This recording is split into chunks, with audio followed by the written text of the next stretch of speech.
그럼 임플란트는 수술을 하고 얼마나 오래 사용하느냐, 이런 부분에 대해 질문을 하시는 분들이 굉장히 많이 있습니다. 이 부분에 대해서는 이제 다양한 치과에서 이야기를 할 수가 있습니다. 어떤 때는 또 변명처럼 이야기할 수도 있고, 어떤 때는 또 방어적으로 이야기할 수도 있고, 어떤 분들은 또 이제 있는 그대로 이야기할 수도 있지만은, 이 부분에 대한 이야기를 정확하게 하기는 좀 어려운 점이 많이 있긴 합니다. 왜냐하면은 오래 쓰지 못하는 요인이 환자의 몸 상태 때문인가, 아니면은 치과 의사의 어떤 잘못된 시술 때문인가, 이 두 가지로 귀결되기 때문에 어려움이 있다고 생각을 합니다. 그렇지만 이제 대부분의 이제 임플란트를 좀 오래 사용하지 못하는 경우에는 두 가지 요인을 동시에 갖고 있는 경우도 많이 있습니다. 임플란트를 심을 때 이제 정확한 위치에다가 심는 거.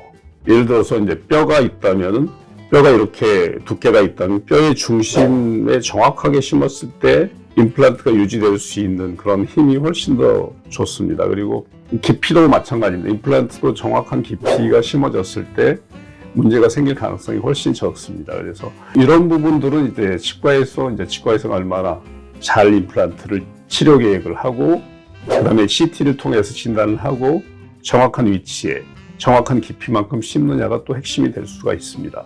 그리고 이제 또 한 가지는 역시 이제 임플란트가 유지되기 위해서는 제일 중요한 부분은 환자의 몸 상태가 중요합니다. 임플란트 주변으로 이제 사실은 이제 뼈 속에 묻혀 있기 때문에 주변에 이제 혈액 공급이 충분히 원활을 해야 됩니다. 그래야만 임플란트 주변에 이제 세균이라든지 이물질이 들어왔을 때 그걸 방어하는 능력이 굉장히 뛰어나게 되는데, 예를 들어서 이제 뼈가 너무 석회가 심하다든지, 한마디로 말해서 뼈가 거의 말하자면 이제 돌덩이처럼 딱딱해진 그런 뼈도 있습니다. 그래서 이런 경우는 사실은 굉장히 이제 감염에 취약해질 수 있고, 또 임플란트 염증이 쉽게 생길 수도 있습니다. 그래서 이런 환자가 가지고 있는 뼈의 문제, 또 환자가 가지고 있는 전신질환, 예를 들어서 당뇨가 있다든지, 그 외에 이제 여러 가지 혈압도 있고 이런 부분들이 있을 경우에는 역시 임플란트 주변에 쉽게 염증이 생길 수가 있습니다. 두 가지 측면에서 바라볼 수가 있는데, 제가 봤을 때는 이제 둘 중에 하나라고는 할 수 있지만은 두 가지가 다 컴바인 된 경우도 있습니다. 그래서 몸 상태도 안 좋은데 임플란트가 위치가 좀 잘못됐다든지, 너무 바깥으로 심어졌다든지, 너무 안쪽으로 심어졌다든지, 이런 경우인 경우도 많이 있습니다. 그래서 일단은 중요한 부분은 이제 정확한 진단에서 환자한테 정확한 임플란트를 심어주는 거. 두 번째는 환자의 몸 상태를 건강하게 유지하는 거. 우리가 이제 임플란트를 그러면 심을 때 가장 핵심이 되는 부분은 뭐가 되느냐. 역시나 이제 환자의 몸 상태에 맞게 치료 계획을 세우고, 예를 들어서 환자가 어떤 여러 가지 뼈의 문제라든지, 아니면 이제 전신질환의 문제를 갖고 있다고 하더라도 그것이 문제가 되지 않도록 거기까지 예측을 하고 임플란트를 심는 것이 일단 가장 중요하다고 할 수가 있겠습니다. 그리고 또 한 가지는 이런 여러 가지 이제 환자의 몸 상태, 그 다음에 뼈의 상태, 아니면 이제 닥터가 하는 시술, 이런 것에 대해서 롱텀 데이터가 굉장히 중요하다고 생각을 합니다. 그래서 10년 아니면 20년 이상의 이 롱텀 데이터를 가지고 이제 그것의 결과를 항상 예측해 보는 것이 가장 정확한 임플란트에 문제가 생기지 않게 심는 방법이라고 생각을 합니다. 그리고 대부분의 경우는 이제 이 치과 의사 하면은 그냥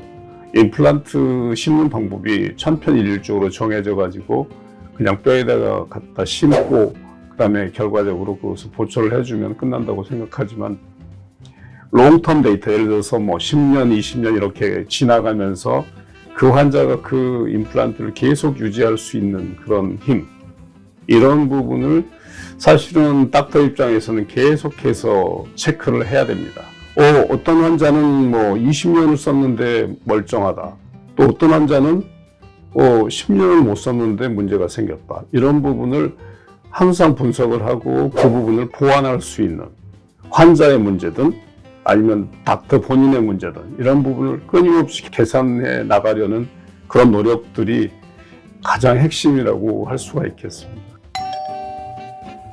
그래서 임플란트 보통 하게 되면 뭐 어떤 특별한 기술 하나를 배워가지고 평생 한다기보다도 끊임없이 이렇게 발전해가는 과정이라고 할 수가 있겠습니다. 그리고 이제 임플란트의 종류에 따라서 뭐 좋고 나쁘고 이것을 무조건적으로 맹신하는 분들도 있는데, 사실은 우리나라 초기의 임플란트가 뭐 아주 좋은 임플란트라고 보기는 어려웠겠죠. 그렇지만 이제 제가 보통 한 지금 20몇 년 된 임플란트를 지금 환자가 계속해서 잘 쓰고 계시는 분도 많이 있습니다. 이런 걸로 봤을 때 사실 제일 중요한 부분은 임플란트 그 자체보다는 역시나 그 정확한 진단과 거기에 맞는 임플란트를 식립을 하고 끊임없이 환자를 관리하고, 또 이제 역시 잘된 임플란트, 그 다음에 잘못된 임플란트를 잘 구분해서 판단해서 잘못된 임플란트가 발생하지 않도록 끊임없이 노력하는 부분, 이 부분이 가장 중요한 부분이라고 할 수가 있겠습니다.